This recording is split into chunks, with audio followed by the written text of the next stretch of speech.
Hello बच्चों, नमस्कार। कैसे हैं आप लोग? उम्मीद करते हैं आप सब लोग अच्छे होंगे, बेहतरीन होंगे और आप लोगों की पढ़ाई लिखाई भी बहुत बेहतरीन ढंग से चल रही होगी। स्वागत है आप सभी का कंपटीशन 98 कोचिंग सेंटर के ऑनलाइन क्लासेस में। और ये हम लोगों का रेशियो एंड प्रोपोर्शन का तीसरा लेक्चर है। रेशियो एंड प्रोपोर्शन में हम लोग पिछले क्लास में टाइप नंबर 6 तक पढ़े थे और टाइप नंबर 6 तक वो जो आपका बेसिक कंसेप्ट था वो हम लोग समाप्त कर चुके थे। और अभी तक पहले लेक्चर यानी पहला वीडियो और दूसरा वीडियो, पहला लेक्चर और दूसरा लेक्चर में अभी तक हम लोग जितना पढ़े हैं उतना पढ़ने के बाद आप अपने असाइनमेंट का क्वेश्चन नंबर 10 तक बना सकते हैं। उतना पढ़ने के बाद आप अपने असाइनमेंट का क्वेश्चन नंबर 10 तक बना सकते हैं। पहला लेक्चर और दूसरा लेक्चर कंप्लीट करने के बाद जो आपको रेशियो एंड प्रोपोर्शन के क्लास में असाइनमेंट दिया जाएगा या फिर जो आपको रेशियो एंड प्रोपोर्शन के क्लास में असाइनमेंट मिलेगा उसका क्वेश्चन नंबर 1 से लेकर क्वेश्चन नंबर 10 तक बना सकते हैं पहला दो लेक्चर पढ़कर। तो हम पहला दो लेक्चर पढ़ा दिए हैं, उसको आप बेहतरीन ढंग से कंप्लीट करेंगे और अपने असाइनमेंट का क्वेश्चन नंबर 1 से क्वेश्चन नंबर 10 तक बना देंगे। और उसका आंसर हम आपको अभी बोल देते हैं, आंसर बनाकर मिलाएंगे सब लोग बनाकर। हम आंसर बोल रहे हैं। क्वेश्चन नंबर 1 का ऑप्शन नंबर बी है 8:12:15। क्वेश्चन नंबर 2 का ऑप्शन नंबर ए है 16:24:6:15। और क्वेश्चन नंबर 3 का ऑप्शन नंबर डी है 16:75। क्वेश्चन नंबर 4 का ऑप्शन नंबर सी है 20:15:12। क्वेश्चन नंबर 5 का ऑप्शन नंबर बी है 116/59। क्वेश्चन नंबर 6 का ऑप्शन नंबर ए है 7:59। और question number 7, question number 8, question number 9, question number 10 ये दूसरे नंबर लेक्चर में हम आपको हूबहू क्वेश्चन कराए हुए हैं टाइप नंबर 6 में। तो वहां से इसको आप कवर कर लेंगे। ठीक है, 7, 8, 9, 10। आज हम लोग इसके आगे के कंसेप्ट पर चर्चा करेंगे। आइए रेशियो एंड प्रोपोर्शन का अगला कंसेप्ट सीखते हैं हम। चलिए देखिए अगला कंसेप्ट समझिएगा। जैसे हमने लिखा कि x बटे में y बराबर है 2/3 के। ध्यान से सुनिएगा, हमने लिखा कि x बटे में y बराबर है 2/3 के। तो आप बताइए पहला सवाल कि x² प्लस y² बटा में y² माइनस के x² का मान क्या होगा? पहला सवाल। दूसरा सवाल आपके सामने कि x³ प्लस का y³ बटे में y³ माइनस के x³ का मान क्या होगा? ठीक है। तीसरा सवाल xy प्लस का xy प्लस का x² या y² बटे में y² माइनस का xy इसका मान क्या होगा? चौथा सवाल जैसे आपको दिया गया x² प्लस का y² बटे में दिया गया xy ये क्यूब कर देते हैं, x³ बटे में y³ बटे में xy माइनस का x² का मान क्या होगा? आपके सामने हमने 4 सवाल रखा। हमने कहा x बटा में y बराबर है 2/3 के। तो आप बताइए x² प्लस y² बटे में y² माइनस x² का मान कितना होगा? दूसरा सवाल x³ प्लस y³ बटे में y³ माइनस x³ का मान कितना होगा? तीसरा सवाल xy प्लस y² बटे में y² माइनस xy का मान कितना होगा? और चौथा सवाल x³ प्लस y³ बटे में xy माइनस x² का मान कितना होगा? आप कहेंगे सर कि इसको हम लोग सॉल्व कर देंगे। अब बताइए, आपको हमने बोला है कि x बटे में y का मान है 2/3। तो आप सोचेंगे सर x का मान 2 है और y का मान 3 है। तो x के जगह सर हम 2 पुट कर देंगे, y के जगह 3 पुट कर देंगे, गड़बड़ हो जाएगा। ये रेशियो में है सर, x:y है, x:y लिखा हुआ। बट्टा का मतलब रेशियो होता है 2:3। ये हम आपको पहला लेक्चर में पढ़ाए हैं, सर। बट्टा का मतलब रेशियो होता है, तो लिखा हुआ है 2:3। और रेशियो अनुपात हमेशा सरलतम रूप में होता है, ये भी आपको बताया गया है कि अनुपात हमेशा सरलतम रूप में होता है। और यहाँ x और y का जो आप मान लिखेंगे ये आप सरलतम रूप वाला मान नहीं लिखेंगे, यहाँ x और y का ओरिजिनल वैल्यू रखना है, ओरिजिनल वैल्यू। तो हम आपको ये भी बताए हैं कि अगर कोई संख्या अनुपात में होता है तो उसको ओरिजिनल रूप में कैसे लिखा जाता है। जैसे x का मान अनुपात में 2 है तो x का मान ओरिजिनल में क्या होगा, y का मान अनुपात में 3 है तो y का मान ओरिजिनल में क्या होगा। हम आपको समझाए हैं कि कोई ना कोई एगो उसके साथ कांस्टेंट शामिल कर दिया जाता है, आपको पहला लेक्चर में हम समझाए थे। तो x का मान कितना हो जाएगा सर 2k और y का मान कितना हो जाएगा सर 3k। कोई एगो कांस्टेंट शामिल कर देंगे, यहाँ पर आप 2a बोल सकते हैं, 3a बोल सकते हैं, कुछ भी बोल सकते हैं, कोई एक कांस्टेंट शामिल कर देंगे। तो x मान लिए 2k और y मान लिए 3k। अब x की जगह पुट करेंगे 2k और y की जगह पुट करेंगे 3k। डायरेक्ट नहीं पुट कर सकते थे, ये डायरेक्ट पुट करने का मतलब क्या है सर, डायरेक्ट पुट करने का मतलब है कि आप उसमें रेशियो वैल्यू पुट कर रहे हैं, रेशियो वैल्यू, और रेशियो वैल्यू पुट नहीं किया जाता है अगर बेसिक से सॉल्व करें तो x की जगह कितना रखेंगे सर 2k, तो 2k का स्क्वायर और प्लस का, y की जगह कितना रखेंगे 3k का स्क्वायर और बटा में y की जगह कितना रखेंगे 3k का स्क्वायर माइनस x स्क्वायर, मतलब 2k का स्क्वायर।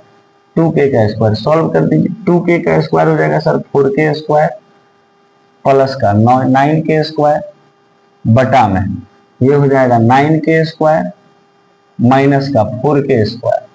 सॉल्व कर दिए, 4 और 9 13k स्क्वायर बटा में 9 में से 4 जाएगा 5k स्क्वायर।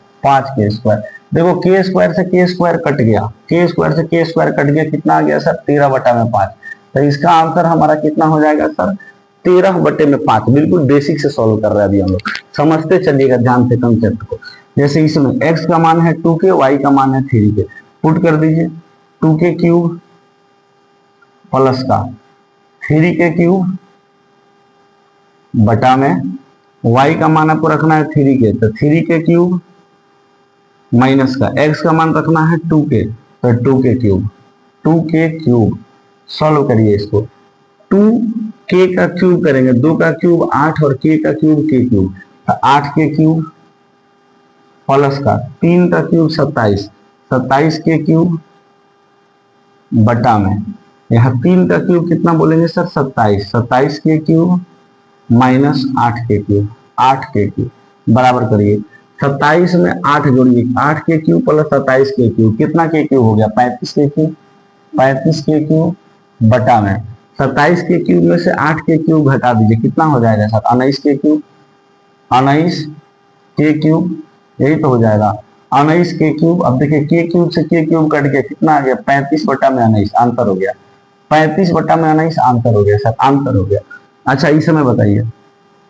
इसमें बताइए x इंटू वाई, तो x का मान 2k है और y का मान जो है वो 3k है, तो पुट कर देंगे 2k इंटू का 3k प्लस y स्क्वायर यानी 3k का स्क्वायर, 3k स्क्वायर बटा में y स्क्वायर मतलब 3k स्क्वायर, y का मान 3k और इसका square minus x into y मतलब 2k into 3k, 2k into का 3k, ठीक है बराबर इसको सॉल्व करिए 2 इंटू 3, 2k और 3k, कितना k हो गया सर, गुना किए तो 6k स्क्वायर प्लस ये देखिए तो 3 का स्क्वायर 9 हो जाएगा ना, तो 9k स्क्वायर बटा में 3 का स्क्वायर किए और k का स्क्वायर किए, यहाँ 3 का स्क्वायर 9 और k का square 9k square minus 2 3 6k square. Solve करेंगे 9 6 15k स्क्वायर बटा में 9 में से 6 जाएगा 3k स्क्वायर, k स्क्वायर से k स्क्वायर कट गया, कितना आ गया सर 15 बटा में 3 से काट देंगे 5 बार में, आंसर हम लोग का कितना आ गया सर 5 यहाँ पर हम लोग का आंसर आ गया।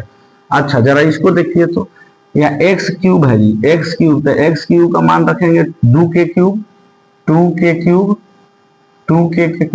प्लस y क्यूब है तो y क्यूब का रखेंगे 3k क्यूब बटा में यहाँ x इंटू वाई है तो बोलेंगे 2k इंटू 3k प्लस यहाँ x स्क्वायर है तो बोलेंगे 2k का स्क्वायर, 2k का होल स्क्वायर, यही ना हो गया 2k क्यूब मतलब 2 का क्यूब 8k क्यूब बोलेंगे यहाँ पर 8k क्यूब प्लस 3 का स्क्वायर, 3 का क्यूब करेंगे 9, सॉरी 3 का क्यूब करेंगे 27, तो हो जाएगा 27 के क्यूब बटा में यहाँ पर हो जाएगा, देखिए 2 के इंटू 3 के 6 के स्क्वायर प्लस का यहाँ पर बोलेंगे 4 के स्क्वायर सोल्व किए, 2 का स्क्वायर 4 के स्क्वायर सोल्व करिए इसको, बताइए 27 और 8 35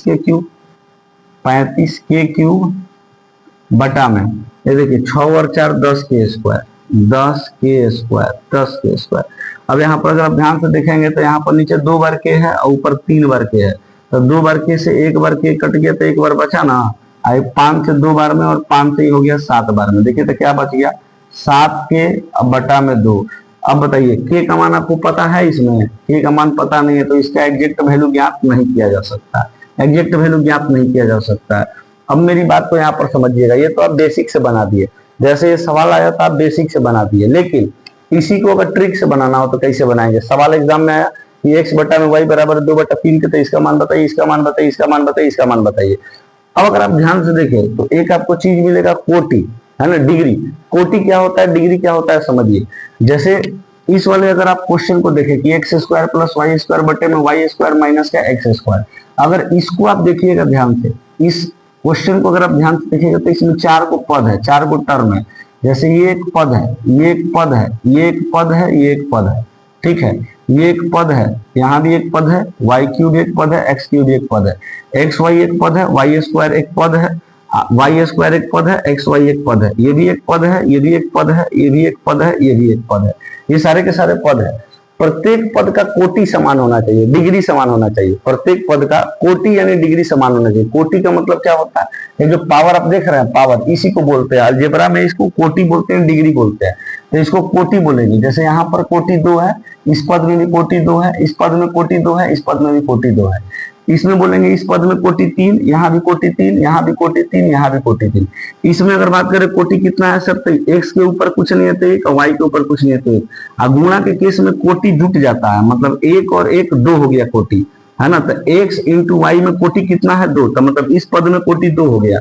जैसे इसके ऊपर 1 और इसके ऊपर 1 और 1 2 हो गया, तो यहाँ पर कोटि 2 हो गया, तो यहाँ भी कोटि 2 है, यहाँ भी कोटि 2 है, और फिर यहाँ देखिए x के ऊपर 1 और y के ऊपर 1, तो यहाँ भी कोटि 1 और 1 2 हो गया, तो यहाँ भी कोटि 2, यहाँ भी कोटि 2, यहाँ भी कोटि 2, यहाँ भी कोटि 2, प्रत्येक पद में कोटि 2 है। यहाँ पर देखिए तो कोटि कितना है, यहाँ बोलेंगे यहाँ कोटि 3 है, यहाँ कोटि 3 है, यहाँ पर कोटि कितना है सर 2 है, और यहाँ पर कोटि कितना है 2 है।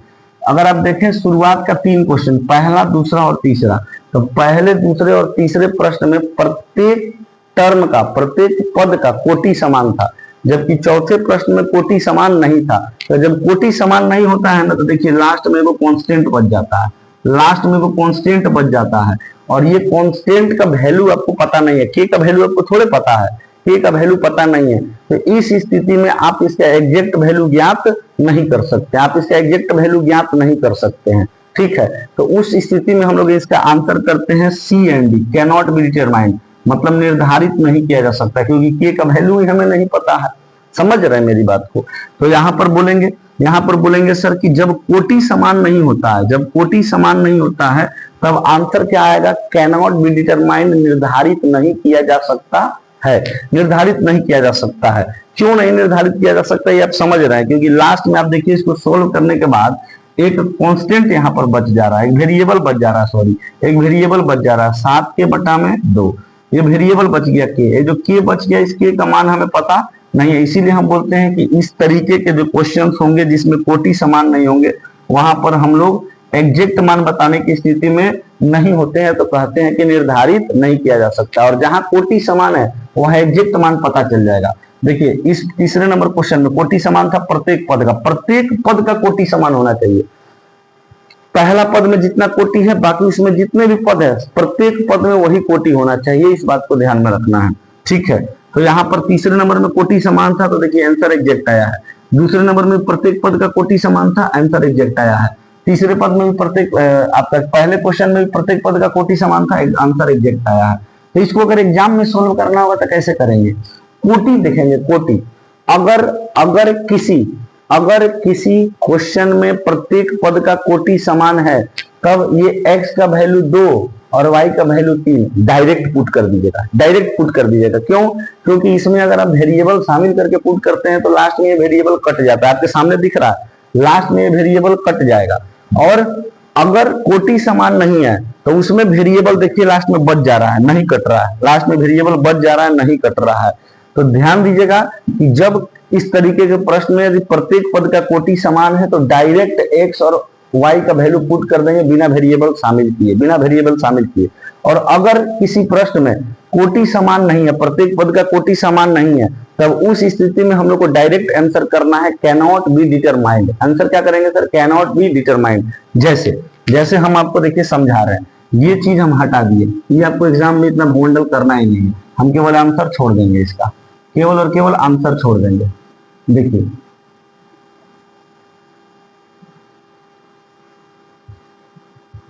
अब देखिए हम कहते हैं ना डायरेक्ट पुट करिए, डायरेक्ट पुट करिए। जैसे x का मान 2 और y का मान कितना है 3, डायरेक्ट पुट करिए 2, तो x का मान 2 रखेंगे तो 2 का स्क्वायर कितना हो जाएगा 4, प्लस है तो प्लस, y का मान 3 रखेंगे, 3 का स्क्वायर है 9, बटा में y का मान 3 है तो 3 का स्क्वायर 9 और माइनस x का स्क्वायर मतलब 2 का स्क्वायर 4। सॉल्व करिए, 9 4 13 और 9 में से 4 जाएगा 5, 13 बटे में 5, 13 बटे में 5 आया था कि नहीं? डायरेक्ट आ गया, डायरेक्ट। तो जब कोटि समान है, देखिए इसमें कोटि समान है, प्रत्येक पद का कोटि 2 है, कोटि समान है तब उस स्थिति में डायरेक्ट पुट करेंगे। कोटि समान नहीं है तो लिखना है कैन नॉट बी डिटरमाइंड, निर्धारित नहीं किया जा सकता है। डायरेक्ट एग्जाम में ऐसे करेंगे। x का मान कितना है 2, तो लिखेंगे 2 का क्यूब 8, प्लस y का मान कितना है 3, तो 3 का क्यूब लिखेंगे 27 बटा में। अच्छा y का क्यूब करेंगे तो y का क्यूब यानी 3 का क्यूब 27 माइनस x का क्यूब करेंगे यानी 2 का क्यूब 8। सॉल्व कर दिए, 27 और 8 35, 27 में से 8 जाएगा 19, 35 इंटू 19 देखिए डायरेक्ट मैच कर गया, डायरेक्ट मैच कर गया सर। ये डायरेक्ट पुट करने पर हो क्या रहा है ना कि कांस्टेंट जो वेरिएबल आप शामिल किए ना किए ये कट जा रहा है, ये कट जा रहा है। जबकि कोटि समान अगर नहीं होता है तो यही वेरिएबल जो शामिल किए हैं वो कटता नहीं, ये कटता नहीं है सर। अच्छा इसमें आ जाइए, तो इसमें भी प्रत्येक पद का कोटि समान है, यहाँ भी 2, यहाँ भी 2, यहाँ भी 2, यहाँ भी 2, ठीक है। प्रत्येक पद का कोटि समान था, डायरेक्ट पुट करिए, 2 इंटू का 3 6 प्लस का ये y का स्क्वायर यानी 3 का स्क्वायर 9 बटा में y का स्क्वायर यानी 3 का स्क्वायर 9 माइनस x का मान 2 y का मान 3, 2 3 है 6।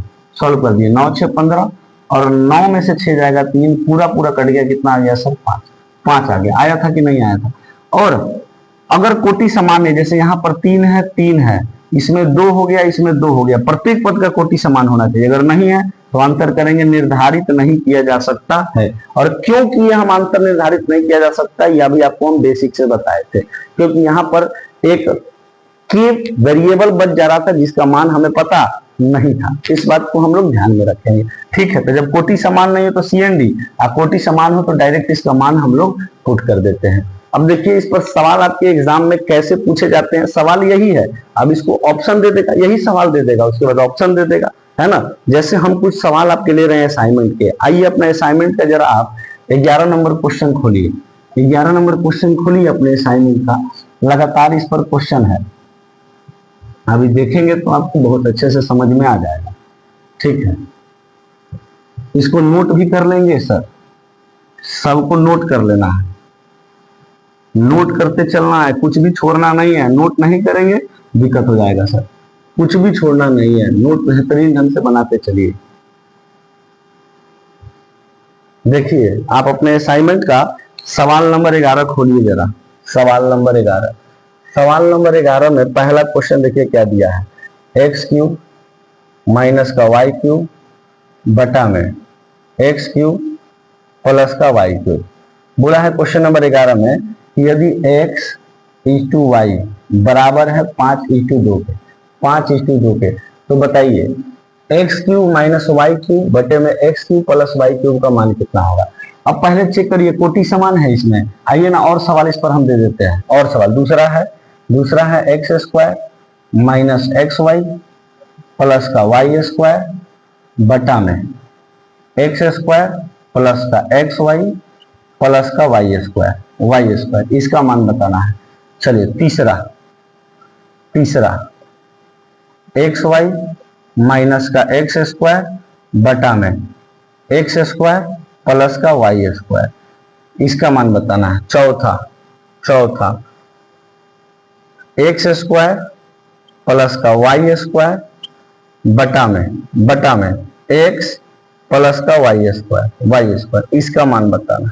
इसका 4 सवाल दिया गया है, 4 सवाल, आपके असाइनमेंट का क्वेश्चन नंबर 11 का सवाल है। ठीक, अब देखिएगा जरा ध्यान से, यहाँ पर बोला है कि x/y बराबर है 5:2 के, तो इसका मान बताइए क्या होगा, इसका मान बताइए क्या होगा, इसका मान बताइए क्या होगा, इसका मान बताइए क्या होगा। तो सबसे पहले इस तरीके सवाल को लगाने से पहले कोटि चेक करिएगा, प्रत्येक पद का कोटि समान है कि नहीं। अगर प्रत्येक पद का कोटि समान है, मान डायरेक्ट पुट कर दीजिएगा। अगर कोटि असमान है, किसी भी एक पद का कोटि इधर उधर हो रहा है, तो कहिएगा कि निर्धारित नहीं किया जा सकता। इस बात को ध्यान में रखिएगा। जैसे इसमें देखिए तो यहाँ भी 3 है, यहाँ भी 3 है, इस पद में 3, इस पद में, प्रत्येक पद में कोटि समान है, तो डायरेक्ट पुट करेंगे। 5 का क्यूब, एक्स का मान यहाँ पर कितना है 5, ये एक्स का मान है, ये वाई का मान है।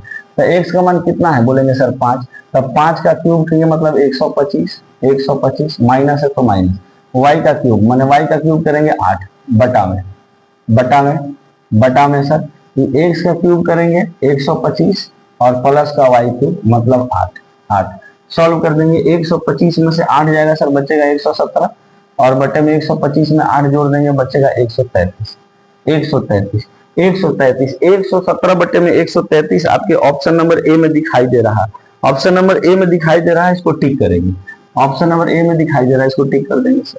ठीक है, दूसरा में देखिए, प्रत्येक पद का कोटि चेक करिए। देखिए तो यहाँ भी 2 है, यहाँ पर देखिए कुछ नहीं तो 1 और कुछ नहीं तो 1। गुणा के केस में कोटि जुट जाता है, गुणा के केस में कोटि क्या होता है सर, जुट जाता है। तो कोटि जुट गया, 1 और 1 2, यहाँ भी 2 है, यहाँ भी 2 है, यहाँ भी 2 हो गया, यहाँ भी 2 हो गया। प्रत्येक पद का कोटि समान है। अगर प्रत्येक पद का कोटि समान है तो डायरेक्ट मान को पुट कर देना है। ये 5 है तो 5 का स्क्वायर करेंगे, हो जाएगा सर 25 माइनस ये 5 और ये 2, एक्स का मान 5, वाई का मान 2, तो 5 दूना कितना हो गया 10 प्लस वाई का स्क्वायर यानी 2 का स्क्वायर कितना हो जाएगा सर 4 बटा में यहाँ एक्स स्क्वायर मतलब 5 का स्क्वायर 25 प्लस है तो प्लस एक्स इंटू वाई करेंगे, 5 इंटू 2 हो जाएगा 10, फिर प्लस वाई स्क्वायर, वाई का मान कितना है 2, तो 2 का स्क्वायर करेंगे 4, सॉल्व कर दीजिए। 25 4 29 में से 10 जाएगा 19 बचेगा। ठीक है, 25 और 10 35 और 4 कितना हो जाएगा सर 39। 19 बटा में 39 किस ऑप्शन में दिखाई दे रहा है आपको, बोलेंगे सर ऑप्शन नंबर बी में दिखाई दे रहा है, और ऑप्शन नंबर बी इसका बिल्कुल सही जवाब हो जाएगा। ऑप्शन नंबर बी जो होगा सर इसका बिल्कुल सही जवाब हो जाएगा। ठीक है, अच्छा चलिए यहाँ पर क्वेश्चन नंबर 3 की अगर हम बात करें, क्वेश्चन नंबर 3 की, तो क्वेश्चन नंबर 3 में देखेंगे एक्स इंटू वाई, यहाँ पर देखिए तो कोटि समान है एक्स और वाई का 2, यहाँ भी एक्स का कोटि समान है, यहाँ भी 2 है, यहाँ भी 2, प्रत्येक पद का कोटि समान है, यहाँ 2, यहाँ पर 2, यहाँ पर 2, यहाँ पर 2, तो डायरेक्ट पुट कर देंगे। एक्स का मान 5, वाई का मान 2, 5 दूना कितना बोलेंगे सर 10 माइनस एक्स स्क्वायर मतलब 5 का स्क्वायर 25 बटा में यहाँ एक्स का स्क्वायर करेंगे, एक्स का स्क्वायर हो जाएगा 25 और प्लस का वाई का स्क्वायर हो जाएगा सर 4।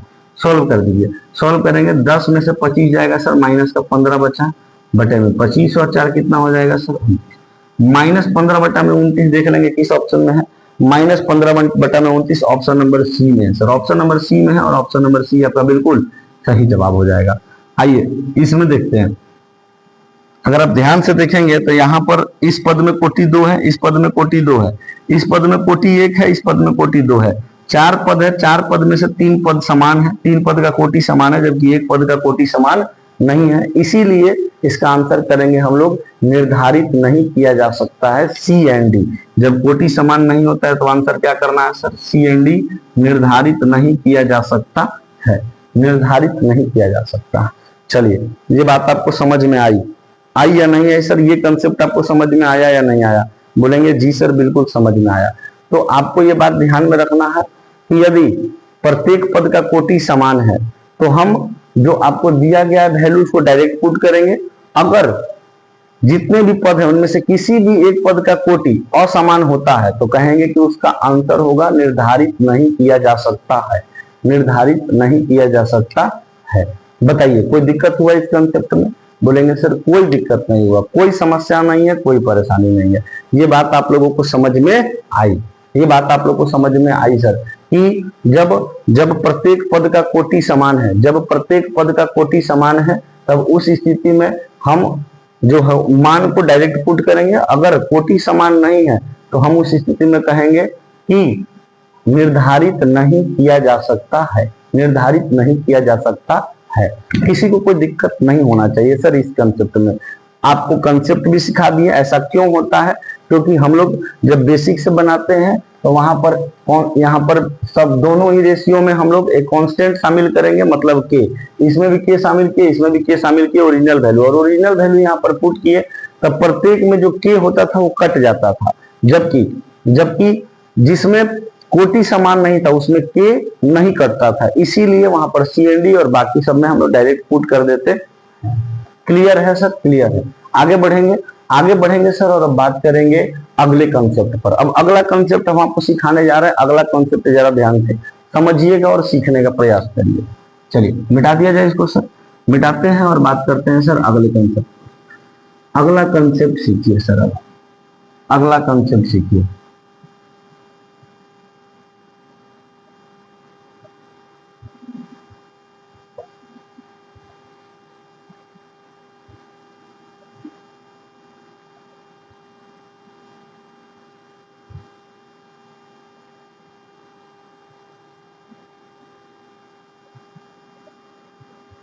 आइए अगला कंसेप्ट आपको सिखाते हैं। देखिए थोड़ा सा अगला कंसेप्ट समझने का प्रयास करिए। जैसे हम यहाँ कुछ रेशियो लिख रहा है। हम लिखा 2/3 बराबर है 4/6 के, 6/9 के, 8/12 के, 10/15। हम बहुत सारा रेशियो को आपस में बराबर कर दिए। बहुत सारा रेशियो आपस में बराबर हो गया। 2/3 बराबर 4/6 बराबर 6/9 बराबर 8/12 बराबर 15/10/15।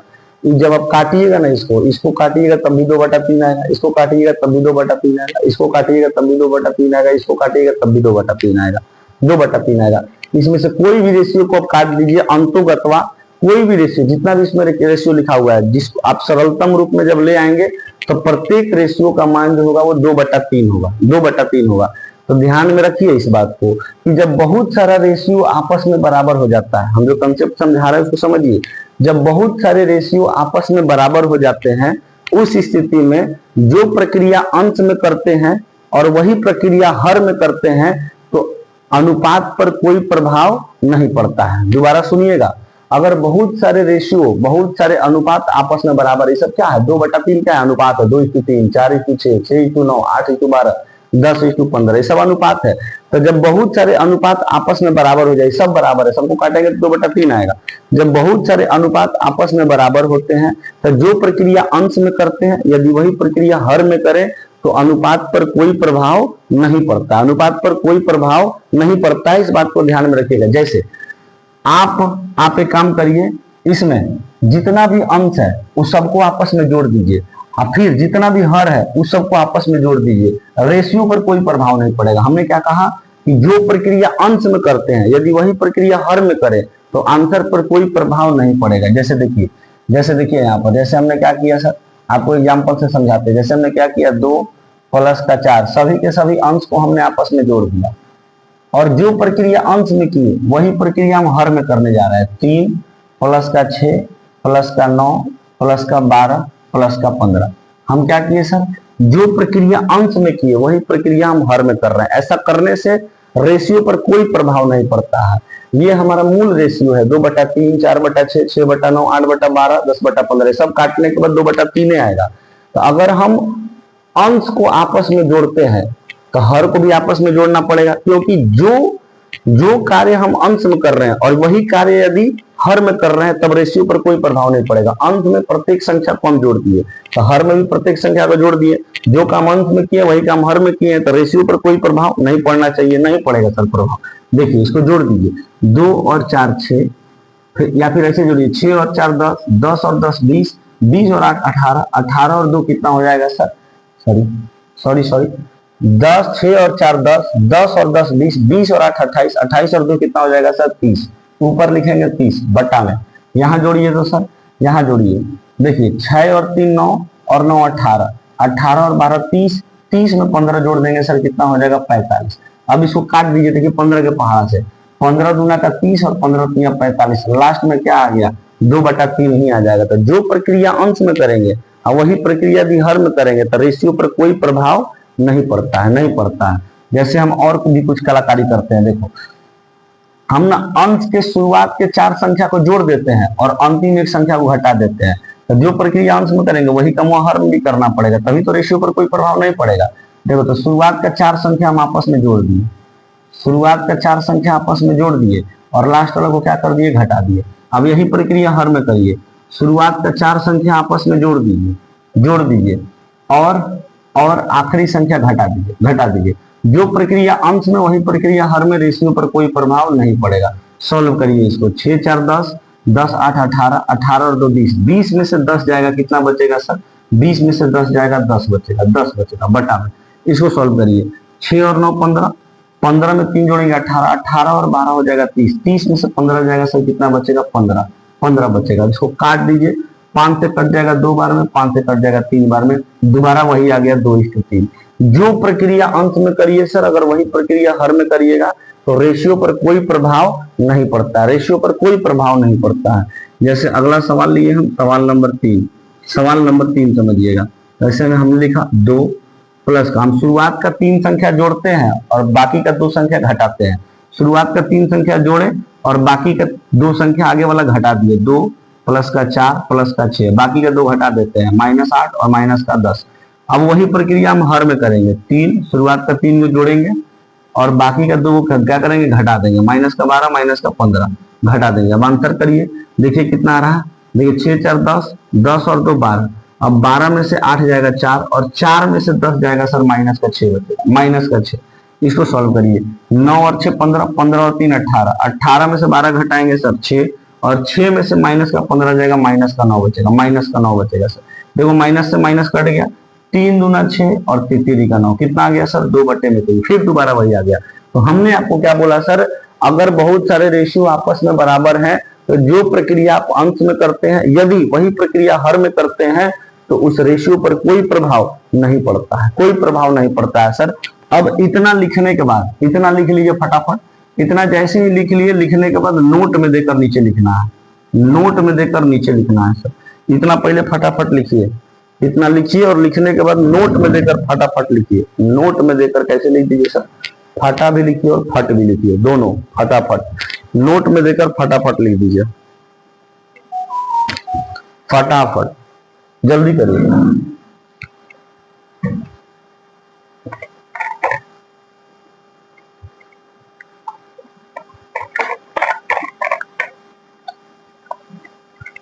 बोला जाए, लिखिए तो, यदि बहुत सारे अनुपात आपस में बराबर हो, यदि बहुत सारे अनुपात आपस में बराबर हो, लिख रहे हैं हमारा आज, यदि बहुत सारे अनुपात आपस में बराबर हो, जब बहुत सारे अनुपात आपस में बराबर हो, जब बहुत सारे अनुपात आपस में बराबर हो तो जो प्रक्रिया अंश में किया जाता है, तो जो प्रक्रिया अंश में किया जाता है, तो जो प्रक्रिया अंश में किया जाता है, यदि वही प्रक्रिया हर में किया जाए, यदि वही प्रक्रिया हर में किया जाए तब उस रेशियो पर कोई प्रभाव नहीं पड़ता है, तब उसके रेशियो पर कोई प्रभाव नहीं पड़ता है, तब उसके रेशियो पर कोई प्रभाव नहीं पड़ता है। एक बार और बोल रहे हैं, जब बहुत सारे अनुपात आपस में बराबर हो तो यदि जो प्रक्रिया अंश में किया जाए तब, दोबारा बोल रहे हैं सुनिएगा, जब बहुत सारे अनुपात आपस में बराबर हो तो जो प्रक्रिया अंश में किया जाए, यदि वही प्रक्रिया हर में किया जाए तब रेशियो पर कोई प्रभाव नहीं पड़ता है, तब रेशियो पर कोई प्रभाव नहीं पड़ता है। ठीक है, इस बात को नोट में देकर नीचे लिख लेंगे, नोट में देकर नीचे लिख लेंगे सर। जब बहुत सारे अनुपात आपस में बराबर हो, जब बहुत सारे अनुपात आपस में बराबर हो तब जो प्रक्रिया अंश में करते हैं यदि वही प्रक्रिया हर में करें तब अनुपात में कोई प्रभाव नहीं पड़ता है, रेशियो में कोई प्रभाव नहीं पड़ता है। इस चीज को अभी हम लोग सिद्ध करके देखें, इस चीज को भी हम लोग सिद्ध करके देखे हैं सर। कोई दिक्कत हुआ? कोई दिक्कत नहीं हुआ सर। आगे बढ़े, आगे बढ़ते हैं और अब इस पर दिखाते हैं एग्जाम में सवाल कैसे पूछता है। सवाल कैसे पूछेगा एग्जाम में आपको दिखाते हैं, सवाल कैसे पूछेगा एग्जाम में और उसको सॉल्व कैसे करेंगे हम आपको दिखाते हैं। आइए, और अब आप निकालिए अपने असाइनमेंट का सवाल नंबर 12। कितना नंबर निकालेंगे सर? 12 नंबर। आप अपने असाइनमेंट का निकालिए सवाल नंबर 12। असाइनमेंट का निकालिए सवाल नंबर 12। 12 नंबर निकालिए। क्या लिखा हुआ है कि यदि a बटा में b बराबर है, c बटा में d बराबर है, e बटा में f बराबर है 9/5। 9/5 यही है ना सवाल सर? यही है सवाल। a बटा b कराएगी यदि a बटा b बराबर है, c बटा d बराबर है, e बटा f बराबर है 9/5 के। कहने का मतलब ये है कि a बटा b का मान भी 9/5, c बटा d का मान भी 9/5 और e बटा f का मान भी 9/5। माने a, c और e का मान 9, d और f का मान कितना है सर? 5। ये कहने का मतलब इसका ये है। ठीक है, तो कह रहा है तो बताइए पहला सवाल, 2a plus 3c plus 5b बटा में 2b plus 3d plus 5f का मान क्या होगा? दूसरा सवाल दिया है, दूसरा सवाल ma प्लस का nc प्लस का pe बटा में mb प्लस का nd प्लस का pf, इसका मान क्या होगा आपसे पूछा है। तीसरा सवाल ma स्क्वायर प्लस का nc स्क्वायर प्लस का pe स्क्वायर बटा में mb स्क्वायर प्लस का nd स्क्वायर प्लस का pf स्क्वायर, इसका मान क्या होगा? चौथा सवाल m square a plus n square c plus p square e बटा में m स्क्वायर b प्लस का n स्क्वायर d प्लस का p स्क्वायर f, इसका मान बताना। एक सवाल अभी और करवाएंगे, इतना पहले आप ध्यान से समझिए, इतना सवाल का मतलब समझिए आप। कह रहा है कि यदि a बटा b बराबर है, c बटा d बराबर है, e बटा f बराबर है 9/5 के, तो बताइए कि इसका मान क्या होगा? तो बताइए इसका मान क्या होगा? अब आप यहाँ पर समझ रहे हैं बहुत सारे अनुपात आपस में बराबर है, a बटा b, c बटा d, e बटा f बराबर है 9/5 के। जब बहुत सारे अनुपात आपस में बराबर हो तो जो प्रक्रिया अंश में हो, यदि वही प्रक्रिया हर में हो तो अनुपात पर कोई प्रभाव नहीं पड़ता है। आप देखिए यहाँ a, c और e है, तो यहाँ भी a, c और e है, ऊपर भी प्लस हुआ है, यहाँ b, d, f है, नीचे b, d, f है, ऊपर भी प्लस हुआ है, पूरे अंश को जोड़ा गया है, तो हर को भी जोड़ा गया है। तो जो प्रक्रिया अंश में वही प्रक्रिया हर में। साथ ही ये भी देखिए कि अंश में यहाँ पर 2 से गुणा किया गया है, तो यहाँ हर में भी 2 से गुणा किया गया है। अंश में 3 से गुणा किया गया, हर में भी 3 से गुणा किया गया। अंश में 5 से गुणा किया गया, हर में 5 से गुणा किया गया। जो प्रक्रिया अंश में हुआ है वही प्रक्रिया हर में हुआ है, तो रेशियो पर कोई प्रभाव नहीं पड़ेगा। रेशियो यही रह जाएगा 9/5। 9/5 जो प्रक्रिया अंश में हुआ है वही प्रक्रिया हर में हुआ है, रेशियो पर कोई प्रभाव नहीं पड़ेगा, रेशियो वही रह जाएगा सब 9/5। 9/5 आपने कंसेप्ट सीख चुका है। अब यहाँ देखो सेम टू सेम यहाँ भी यही है ना। देखो अंश में आपको क्या किया गया है? जोड़ा गया है, a, c, e में जोड़ा गया है, और नीचे b, d, f में भी आपको जोड़ा गया है। तो जो प्रक्रिया अंश में है वही प्रक्रिया हर में है। देखो a और b अंश में भी m से गुणा, हर में भी m से गुणा, अंश में भी n से गुणा, d हर में भी n से गुणा, अंश में भी p से गुणा, हर में भी p से गुणा। जो प्रक्रिया अंश में वही प्रक्रिया हर में, जो प्रक्रिया अंश में वही प्रक्रिया हर में, रेशियो पर कोई प्रभाव नहीं पड़ेगा। आंसर हो जाएगा 9/5। आंसर हो जाएगा सब 9/5। अब समझना मेरी बात को यहाँ पर ध्यान से। देखो यहाँ पर क्या हुआ है कि जो प्रक्रिया अंश में है वही प्रक्रिया हर में है, जो प्रक्रिया अंश में किया गया वही प्रक्रिया हर में किया गया, जो प्रक्रिया अंश में किया गया वही प्रक्रिया हर में किया गया। लेकिन यहाँ बात को समझिएगा, लेकिन क्या हुआ है कि ये जो मूल रेशियो है ACE, ये मूल रेशियो का स्क्वायर किया है, मूल रेशियो का स्क्वायर किया है ना। BDF मूल रेशियो का स्क्वायर किया है, मूल रेशियो का स्क्वायर किया है, मूल रेशियो का स्क्वायर किया है, जो इसका मान है उसका स्क्वायर किया है, तो आपको भी इसका स्क्वायर करना पड़ेगा। 9/5, देखिए A/B, C/D, E/F, ये तो है ही 9/5, लेकिन मूल रेशियो का स्क्वायर किया है तो आपको भी मूल रेशियो का स्क्वायर करना पड़ेगा। 9 का स्क्वायर 81 और 5 का स्क्वायर 25, इसका आंसर हो जाएगा 81/25, 81/25। तो मूल रेशियो में जो परिवर्तन होता है उसमें आपको परिवर्तन करना पड़ेगा। ठीक है, यहाँ पर अगर मूल रेशियो में परिवर्तन किया है तो जो भी मान है रेशियो का उसमें आपको वही परिवर्तन करना पड़ेगा। अगर यहाँ पर मान के चलो कि मूल रेशियो का क्यूब किया रहता तो आपको यहाँ पर क्यूब करना पड़ता, क्यूब। स्क्वायर किया है तो स्क्वायर कर रहे हैं। जैसे इसमें देखिए तो इसमें मूल रेशियो में कोई प्रभाव पड़ा है, A B C D E F, और जो प्रक्रिया अंत में वही प्रक्रिया हर में, जो प्रक्रिया अंत में वही प्रक्रिया हर में, तो सेम टू सेम उतर जाएगा। कितना हो जाएगा सर? 9/5, 9/5। तो अगर बहुत सारे रेशियो आपस में बराबर है, जो प्रक्रिया अंश में हुआ यदि वही प्रक्रिया हर में हुआ, तब उस स्थिति में रेशियो पर कोई प्रभाव नहीं पड़ता है। लेकिन अगर मूल रेशियो में कोई परिवर्तन किया गया है तो वही परिवर्तन हम लोग जो मान दिया गया है उसमें कर देंगे, वही परिवर्तन जो मान दिया गया है उसमें कर देंगे। एक सवाल हम और ले रहे हैं यहाँ पर, जो कि सवाल नंबर है हम लोगों का 5, 12 नंबर क्वेश्चन का सवाल नंबर 5, 12 नंबर क्वेश्चन का सवाल नंबर 5। देखिए क्या है दिया गया है, 119A³ प्लस का 728C³ प्लस का 581E³, ये सब आपके असाइनमेंट का क्वेश्चन है सर। बटा में 119B³ प्लस का 728D³ प्लस का 581F³, इसका मान पूछा है। बताइए तो आप लोग इसका मान क्या होगा। तब तक हम एक और सवाल लिख रहे हैं, आप लोग इसका मान बताइए जल्दी, आप लोग जल्दी इसका मान बताइए तो सर। 1229A प्लस का 2932C प्लस का 4428E बटा में 1229B प्लस का 2932D प्लस का 4428F, इसका मान बताना है, इसका मान बताना है। अब मुजबानी बताएंगे महाराज, इसका मान मुजबानी आप नहीं बता सकते हैं।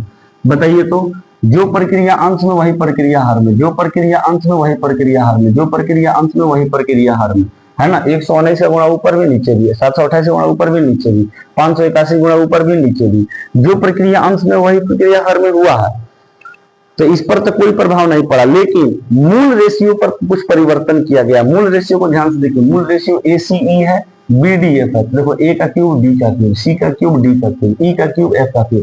मूल रेशियो में जो परिवर्तन किया गया है आप भी इसमें परिवर्तन कर दीजिए। 9/5 है तो मूल रेशियो में A/B, C/D, E/F का मान 9/5 है, लेकिन इसमें परिवर्तन किया गया है कि क्यूब कर दिया गया, सबका क्यूब कर दिया गया, तो आप भी क्यूब कर दीजिए। 9 का क्यूब 729 और फिर 5 का क्यूब हो जाएगा 125। आंसर हो गया, आंसर हो गया सर, आंसर हो गया। समझ पाए? कोई दिक्कत हुआ समझने में? नहीं। इसमें देखिए तो सर, जो प्रक्रिया अंश में वही प्रक्रिया हर में, जो प्रक्रिया अंश में वही प्रक्रिया हर में, जो प्रक्रिया अंश में वही प्रक्रिया हर में। क्या मूल रेशियो में कोई परिवर्तन है? मूल रेशियो में कोई परिवर्तन नहीं है, तो हम ज्यों का त्यों लिख देंगे 9/5, 9/5 ही हमारा आंसर हो जाएगा, 9/5 ही हमारा सर आंसर हो जाएगा। मेरी बात समझे हो आप? कोई दिक्कत हुआ समझने में? नहीं ना, नहीं होना चाहिए सर, नहीं होना चाहिए दिक्कत। बताइए तो ये दो कंसेप्ट हम आपको सिखाएं। पहला समझाएं सर कि जब कोटि समान होता है तो उस समय वैल्यू डायरेक्ट पुट किया जाता है, जब कोटि समान नहीं होता है तो उस समय हम लोग कहेंगे कि निर्धारित नहीं कर सकते। दूसरा, जब एक से अधिक रेशियो आपस में बराबर होता है तो जो प्रक्रिया अंश में करते हैं यदि वही प्रक्रिया हर में करते हैं तो रेशियो पर कोई प्रभाव नहीं पड़ता है। लेकिन हाँ, अगर मूल रेशियो में कोई परिवर्तन किया गया है तो हम भी उसमें परिवर्तन कर देंगे। ठीक है, ये दो कंसेप्ट हम आपको सिखाएं और बहुत ही आसान कंसेप्ट है सर, बहुत ही आसान कंसेप्ट है। मुजबानी बना सकते हैं आप। बताइए, हम आपको कंसेप्ट समझा दिए, मुजबानी नहीं बनाएंगे? मुजबानी बना देंगे। इसके पहले वाला डिग्री वाला जो सिखाए, कोटि वाला, वो मुजबानी नहीं बना देंगे। मुजबानी कहने का मतलब थोड़ा बहुत कैलकुलेशन है, लिख कर उसका मान पुट करके नहीं बना दीजिएगा, बना दीजिएगा, कोई दिक्कत नहीं होगा, कोई दिक्कत नहीं होगा। तो यहाँ पर आज आप लोगों का तीसरा लेक्चर हम समाप्त करते हैं सर। तीसरा लेक्चर हम लोग का आपके असाइनमेंट का क्वेश्चन नंबर 12 तक पहुंच गया है। ठीक है, इसके आगे हम लोग नेक्स्ट कंसेप्ट नेक्स्ट लेक्चर में सीखेंगे। तब तक आज के लिए यहीं पर रहने देते हैं, मिलेंगे अगले क्लास में। Thank you so much.